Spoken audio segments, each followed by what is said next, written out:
Oui, pardon, je voyais. Voilà. Alors, c'est une question effectivement intéressante. Notre propos n'est pas du tout de remettre en cause à la fois le courage et l'utilité des actions des Kurdes dans ce conflit, d'autant plus que les groupes armés kurdes sont une épine dans le pied du sultan Erdogan, un sultan que l'Union européenne de Madame Merkel accepte, alors que c'est toujours bien d'avoir des gens qui le combattent sur le terrain.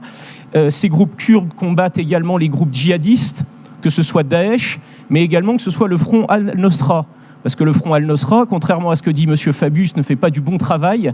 Et on est évidemment ravis que des gens prennent les armes, y compris des femmes, c'est symbolique et c'est excellent, plutôt que de venir migrer.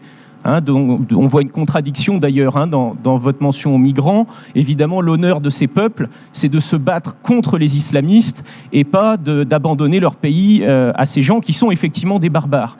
Donc on ne porte aucun jugement négatif, au contraire, sur cette action. Et en matière de réalisme politique, il est bien évident que le combat des Kurdes est utile. Mais par contre, dans le vœu que vous proposez, on voit deux problèmes politiques importants qui font qu'on est hésitant, réticent par rapport à ce vœu.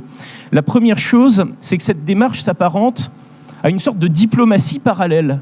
Alors, vous aimez les valeurs républicaines, Madame Delga, bon, même si vous avez refusé de débattre de ce sujet-là, vous avez vu, je vous ai adressé un petit communiqué que vous avez dû apprécier sur cette dérobade que moi je trouve vraiment dommage, parce qu'on a beaucoup de choses, je pense, à se dire sur la question de la République.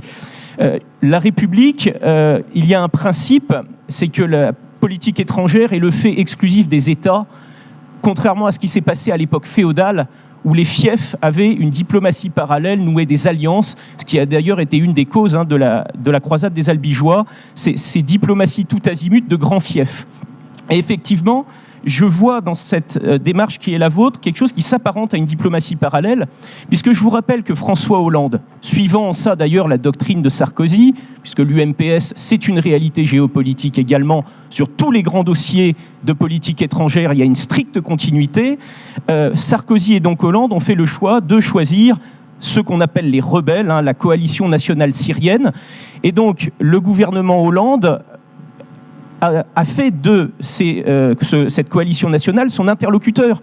Et le fait d'ouvrir un bureau pour le Kurdistan syrien n'y change rien. Le Quai d'Orsay a bien précisé que l'ouverture de ce bureau, je sais que vous aimez bien les bureaux, notamment M. Onesta multiplier les bureaux, mais en ce qui se concerne ici la diplomatie, on le regrette, nous, au Front National, mais Hollande a misé sur ces rebelles.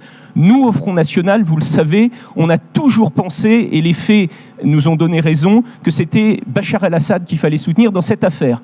Malheureusement, le gouvernement Hollande a choisi la coalition nationale syrienne, mais alors là, que vous, qui êtes vous-même socialiste, vous veniez proposer un autre interlocuteur, alors que la coalition nationale syrienne refuse de travailler avec ce groupement des Kurdes de Syrie, c'est contradictoire. Ça me paraît une diplomatie donc parallèle, brouillonne, et qui risque de compliquer ce Proche-Orient, de le balkaniser encore plus et de compliquer les choses.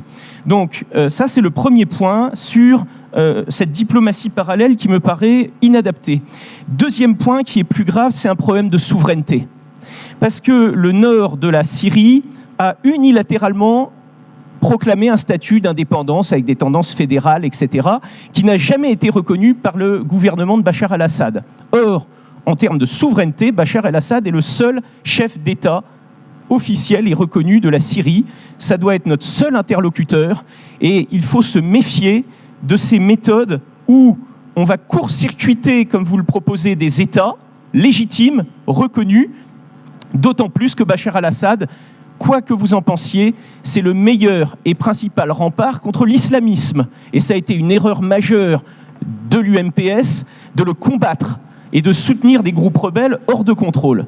Donc oui, le combat des Kurdes est respectable et admirable par certains points de vue, mais votre méthode et ce vœu nous paraissent complètement inappropriés pour les raisons que je viens de vous présenter. Merci Madame la Présidente.